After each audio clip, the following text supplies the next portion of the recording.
Right, back here at the wonderful Light of Shipibo, where it's absolutely wonderful to be back. It's such a beautiful place, which is why I always say it's the best retreat, because it is.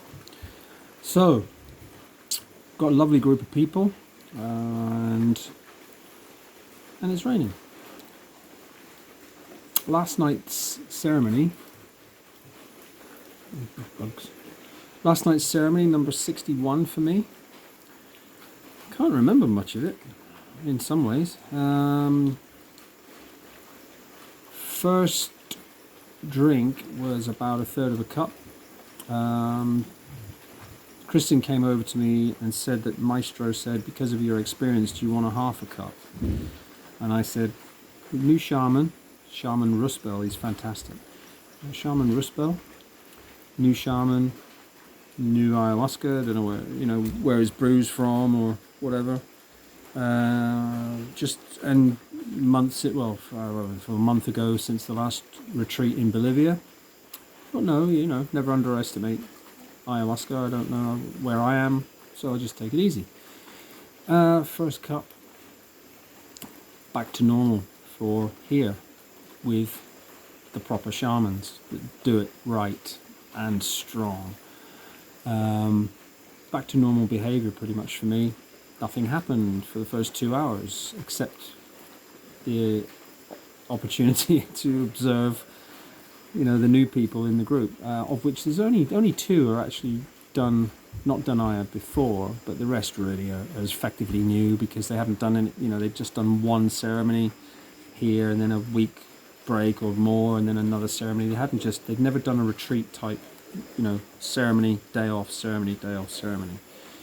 So they're effectively for me. And then there's another lady here, she said that she'd done 40 ceremonies. I thought, ooh, but turns out that she's actually self-administering and for other people when she's not a shaman. But anyway, she's fine. It's gone all right, so she's, must be okay in some way. Bit risky, if you ask me, Doing ayahuasca without a shaman. Wouldn't recommend it, put it that way.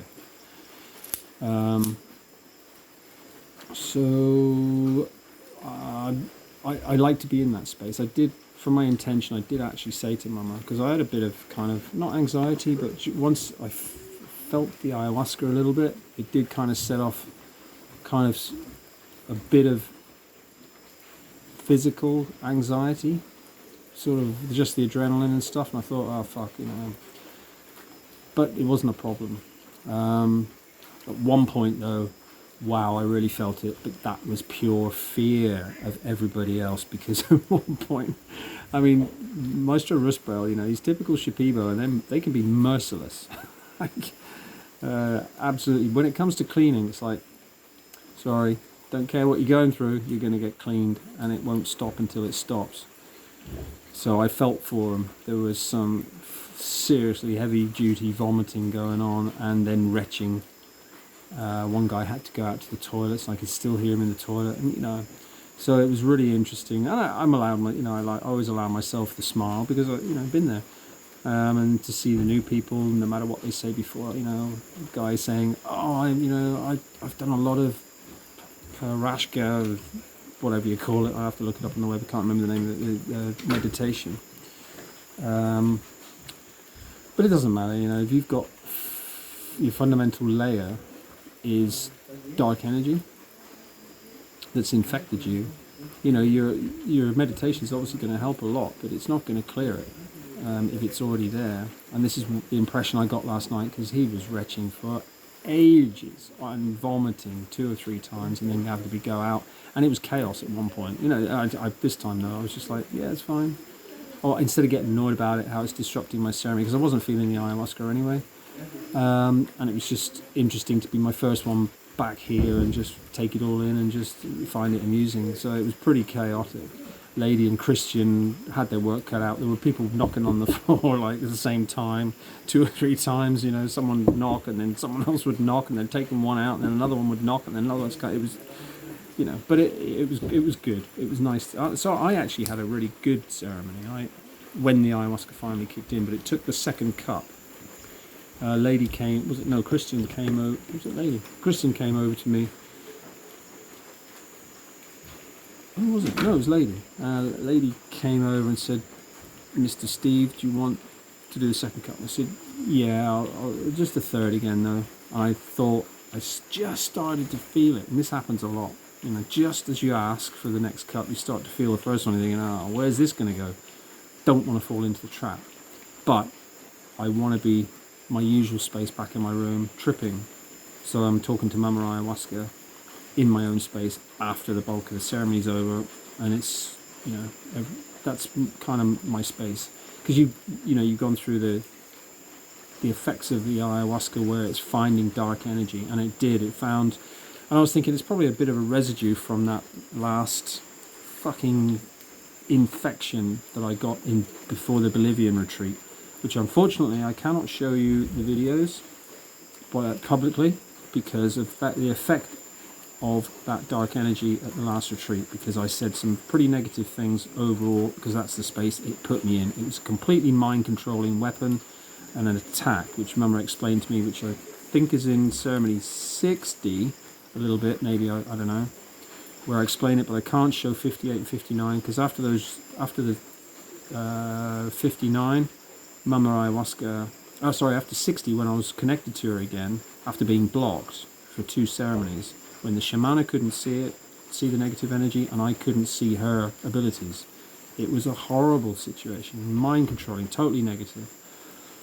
Put me in I just saw everything negative, and that was from the week before of having my phone stolen, which is when this attack took place that Mama Ayahuasca explained to me, and I think I've said that in that video. I think I've explained it, pretty much. I'm not sure, but I can't show 58, 59, because after 60, Mama said, those videos, just bin them. She said they're the product of negativity. Although I kept them, because obviously it's my record, but I made them private. And I don't want to negatively impact the retreat in Bolivia, because it's still, it's a good retreat. It's okay. It's fine. It's not. I personally wouldn't recommend it unless you're in Bolivia, because it's the only one. But if you've got options, again, it's just another one that won't make my list for various reasons. And that's all I'm going to say about it. There was quite a few reasons, let's put it that way. But I was also seeing everything in a very negative space, and everyone else had a fantastic time there, so just bear that in mind. I'm not, but for me,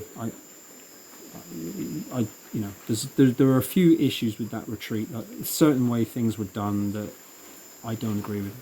But anyway, that's just the way they do things there, and that's fine. And everyone else, especially mostly first timers, they had a great time there and they loved it. So just bear that in mind.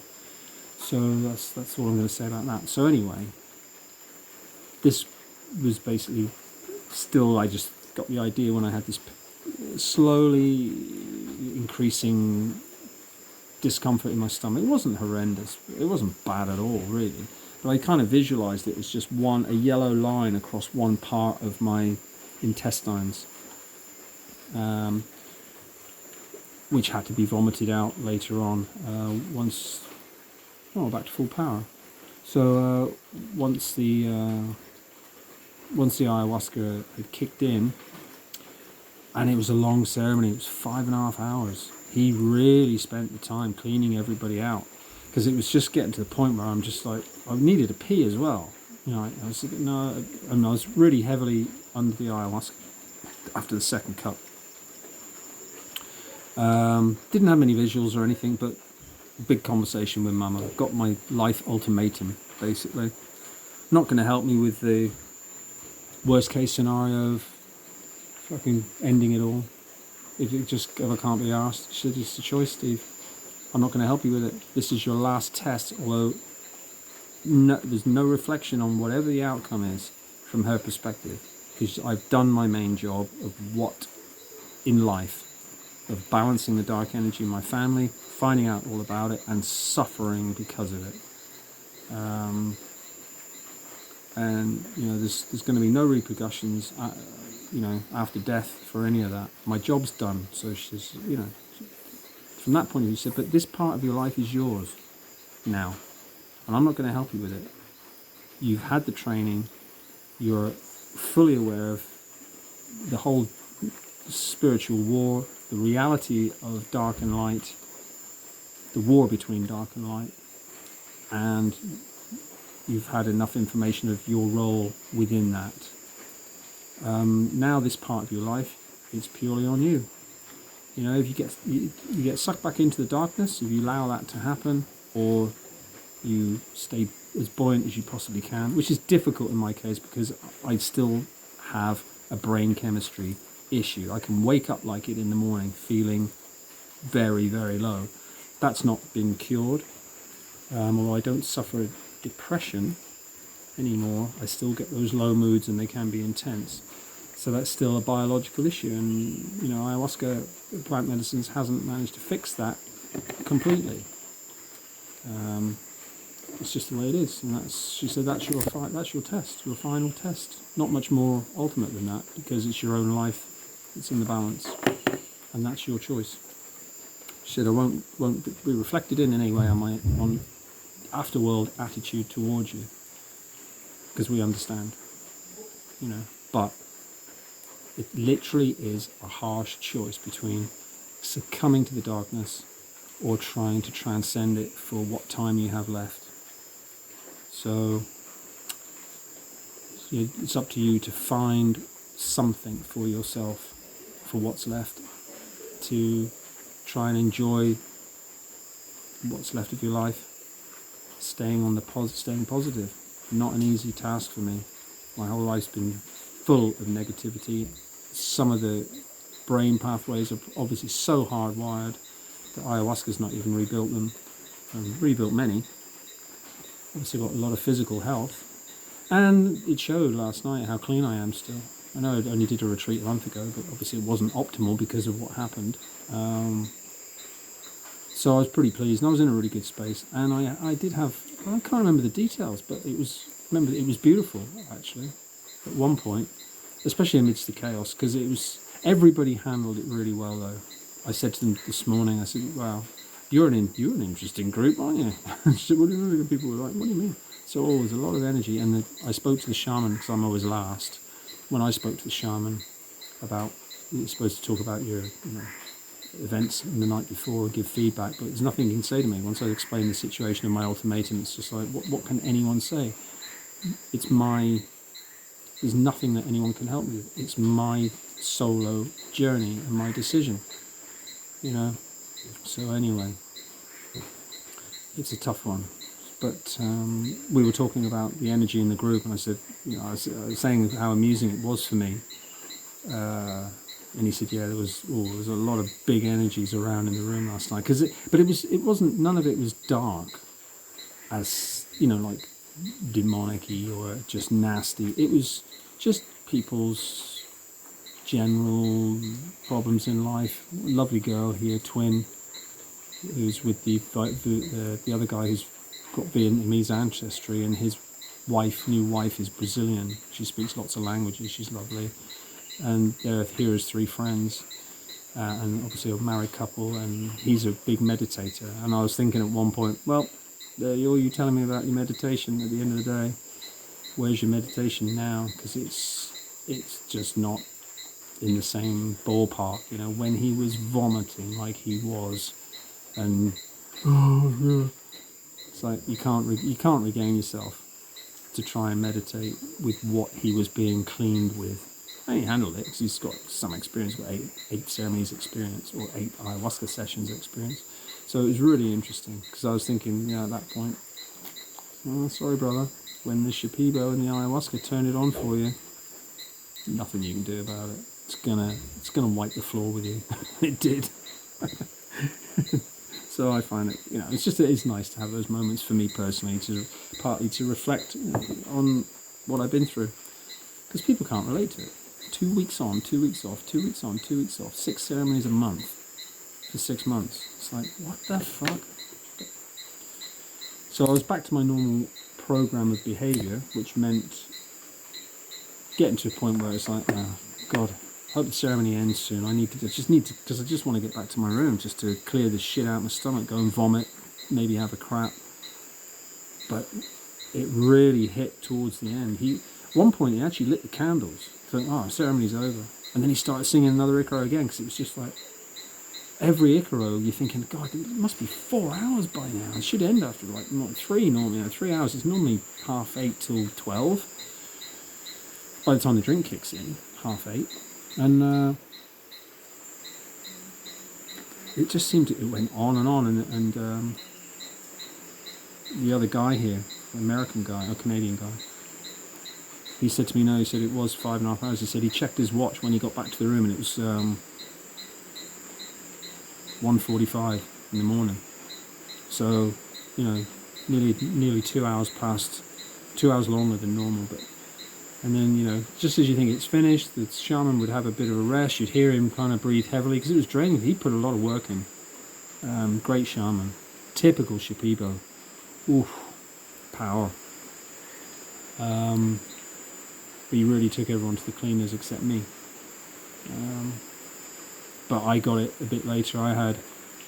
When I left, I was tripping like fuck. Once it was over and we did sit up in the lights, I looked around and my vision was all over the place. I was like, oh fucking hell, I'm tripping balls here.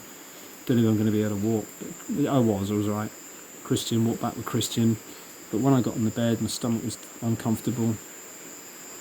And so, as soon as I got back to the toilet, I could start to feel the urge. Fucking hell, it's coming. And I stuck my fingers down my throat. Horrible, dark, because it was a really dark brew as well. It looked like it was really oily when they were pouring it. Very thick brew, but it was quite sweet. It wasn't that unpleasant at all by ayahuasca standards. So, all in all, a good ceremony, but not really any details to say apart from this totally blunt, matter-of-fact conversations with Mama and Steve. That's it, man. You're on your own from this point on, you know, from your future. But I've got some good options, so, well, at least, and I need a break from South America after the travel. Most of it was pretty shitty. Just, you know, most of the, well, I covered them in the videos. But not that anyone's interested, it doesn't matter, it's just for my own record. So this doesn't have to be very long, because there's not really much to tell, because it's just the end game. I'm just going to try and enjoy. I had a really nice day yesterday before the ceremony. Everyone was really receptive, and a really nice start to the day, because Twin, she was crying like hours, really heavy sobbing, crying. But she said, you know, I happened to walk out of my room this morning, she was coming along, and she just came up to me and gave me a big hug. I said, how are you? I said, you struggled last night. I said, do you feel lighter? She said, yeah, much lighter. And then Jen, who's the wife, the Brazilian girl, she thanked me at lunch for the tip of asking, if it's getting too much at any point, ask Mama to dial it down. And she did, and it worked. So it's nice for me to get that feedback, because that's 3 people who've told me that now. So it's nice just to be able to help and give the benefit of my experiences to the first timers on the first day. So I'm looking forward to tomorrow's ceremony, because I think it'll usually hopefully it'll be a lot less chaotic, because obviously there's people's apprehension before ayahuasca ceremony. That's normal. I don't have it. I did up until last year. You know, it's get the odd one, oh fucking hell, I'm not looking forward to this, or what's going to happen, but just never happens to me now. Just so many and done. It's just like, yeah, it's going to be whatever it's going to be. But when the ayahuasca does kick in, and obviously at one point I felt the fear. I could feel it in my stomach, like, whoa, kind of an anxiety. And I know it's not me. You know, it's like, whoa, because it was chaos going on. You know, there was vomiting and people banging on the floor, and this as the kind of wave of the Icaro hits, and it's really strong, and it's really cleaning people at that particular point, and they're probably in a state of fear and panic when there's 4 or 5 people all going through something. You know, it's really the peak of the ceremony of difficulty, and that mixed emotions and energy, and I could feel it's like, yeah, fucking hell, poor bastards. But you know, it's the way it is. and you get through it.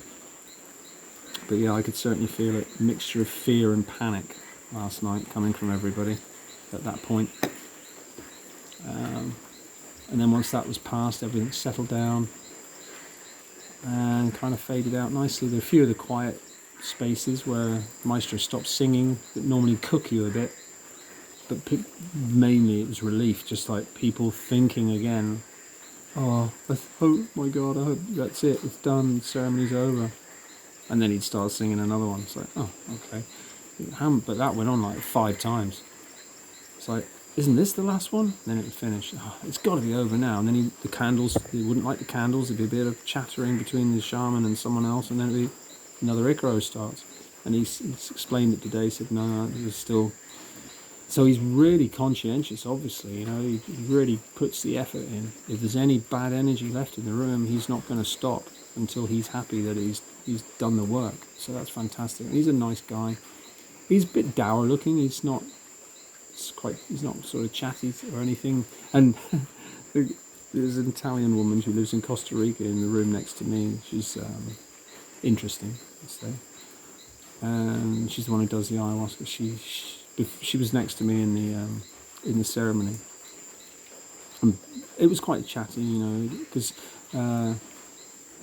there's kind of a bit more of a relaxed atmosphere. I think it's the psychology of a boss, because Josh and Karen are away at the moment in Cusco, and also Ivan is now working from Moldova because he had to go back for family reasons. So everyone here is just the staff that are all Peruvian running the retreat at the moment while Josh is on holiday. So it was kind of a more relaxed start to the ceremony, and people were more chatty, and it seemed to be like, because some people like everyone sits there and like quiet and nobody wants to speak, thinking there's a reverence thing going on. It's fine.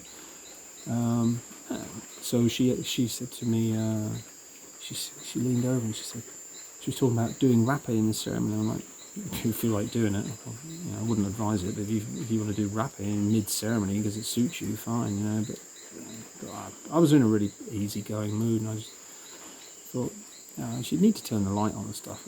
If you're, depending on how the ayahuasca's hitting you, you're probably not, realistically, you're not going to be wanting to do a line of rapé, but that's obviously what she does at home in her own situation, with obviously not very powerful ayahuasca, and she's not a shaman, she hasn't got one there. So I was just thinking, do what you like, it doesn't, nonsense really. But anyway, I don't think she didn't, but she did say, she asked me, she said, why do these shamans have such a serious look on their face? I just said, I don't know. I said, look, he's probably planning the ceremony, and he's got to think about, and he did actually say before, he said, I'm already getting, before he'd taken ayahuasca himself, he said, I've already got an idea of some energies going on with some people. So he's obviously really intuitive. He didn't need the ayahuasca just to get a baseline in that respect, but very good. So really happy to be back here, and he's here for the next 2 weeks. So basically, I know pretty much what the program's going to be. I'm guessing, I'm pretty sure. I'll probably have to take a bit more tomorrow, now that I know where I am cleanliness-wise, and hopefully tomorrow will be a bit calmer so that people they've been through one level of heavy-duty cleaning and dirt, so hopefully maybe people will say after tomorrow's ceremony that they saw some nicer stuff. Jen said some of it was really nice and some of it was very difficult, which is usual. You get a bit of both in many ceremonies, except for the first cleaning ones. If you're really dirty, they can just be hell, all of it. Discomfort and pain and horrible visions or dark stuff or whatever. And it's not necessarily any light, but I said to people that a lot of the time I've usually found most people takes 2 ceremonies of cleaning before, if Mama Ayahuasca is gonna make herself known to you. It's usually after a couple of ceremonies, maybe on the last one, if she's going to show at all. Because obviously, if you're coming from a place of infection, darkness, infection, she's going to, want you to be clean enough to be able for those energies of Mama Ayahuasca to interact. If the light side of her spirit, and remember, she's equally dark, and people don't get this. That's why I wear that, because people really don't understand it. It's fundamental in the fabric of the universe, as the lesson she's told me, and including the plants. And this is what people don't understand about shamans and why they have to be there, because their job in that respect is to only allow the light side of the plant spirits through to do the cleaning. Because otherwise, in the book that I read, they are pure yin and yang. Half of them is love, half of them is malice. And then that's why it's possible for the individual human choice to go down each path or the other. And this is why you have dark shamanism, because it's an easy way out for weak, nasty people who have, for whatever reasons in the universe, don't ask me how that works, because I hate it. But, how it's possible for somebody to become a shaman who makes the choice at the start that they're going to be given the gift of shamanism in its various forms, and then make the choice to be dark because it's an easy fucking way out, because you're weak, and you're selfish, and you're just a horrible piece of shit, basically, because it's easy to put spells on people and cast dark energy and take money for it instead of curing people. Anyway, and now, having been on the receiving end of possibly something like that at the last retreat, just makes me dislike them even more. Got no time for it, because you're just the lowest of the low person as far as I'm concerned, because you've been given an exceptional spiritual gift that you've then decided to corrupt and become corrupted by through choice. What does that say about you as a human being? Nothing.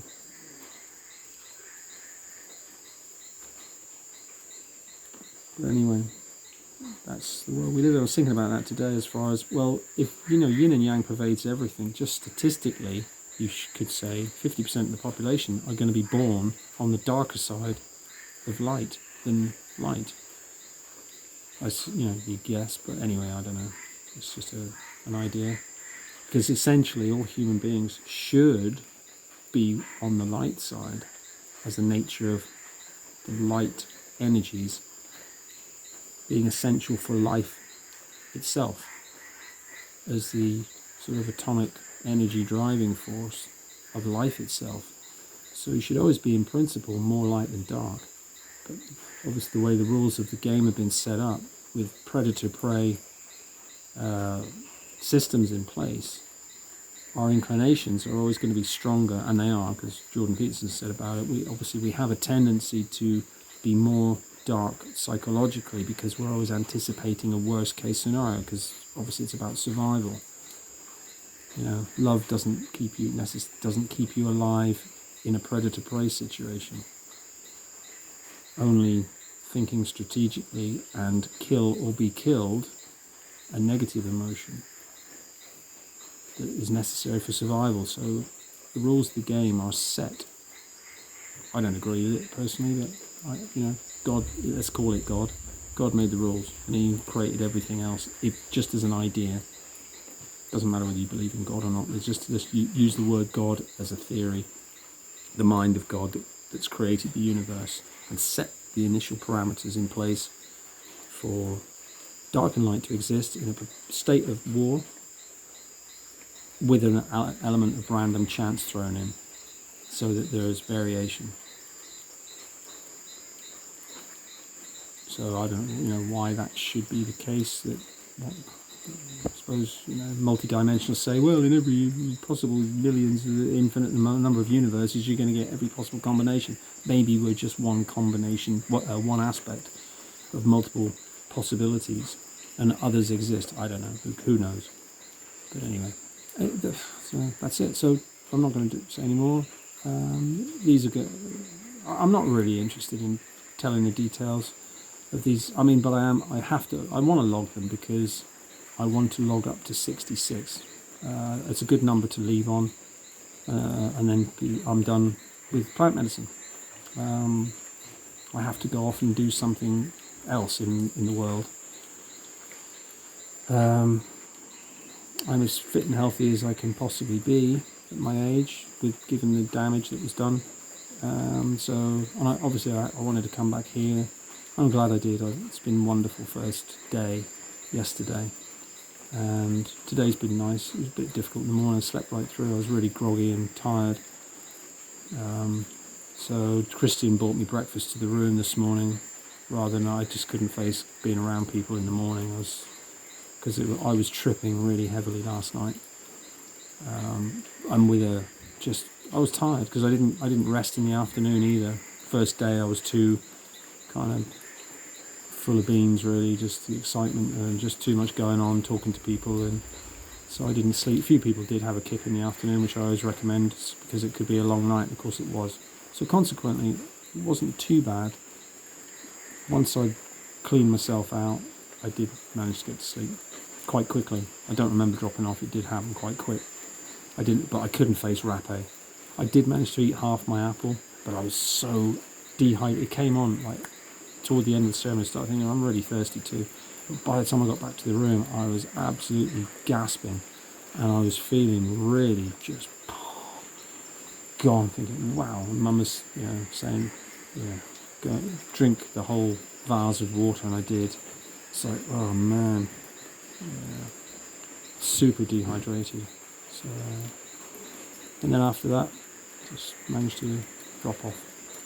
So tomorrow, be another ceremony. Wednesday tomorrow. And again, it's just going to be really interesting with this group to see. I'm really looking forward to the last one by the end of the week, because they're quite a buoyant bunch, and I don't think they. See, this is the thing, you don't know how dirty people are or in what ways it can manifest in so many different ways. No one's got any dark energy about them at all, but of course it's still there. I mean dark energy in a sense of it's pervasive, like someone's really serious or carrying something really heavy where it pervades their behaviour. This lot are perfectly sociable, everyone's chatty, very nice vibes. But in ceremony, a few of them got taken to the cleaners to clean really probably quite deep internal stuff. Doesn't affect their character in day-to-day life. It affects them internally. So it's always fascinating, and I love it from that perspective, to see when people are prepared to talk about them then as well, which hasn't happened yet. No one's spoken about what their reasons for coming. I haven't asked specifically, but just sometimes you just have to let these things unfold, and people will volunteer it when the time's right, if they're going to volunteer it at all. But it's always fascinating because it puts yourself in perspective. Very often with people with really big issues, you just think, there's a lesson for you. Could have been, everything can always be a lot worse. I couldn't have dealt with what they went through, for example, and no doubt, they wouldn't have dealt with what I've been through, because everyone's given their cross to bear in that respect. So, but on that note, 34 minutes, I'll leave it at that.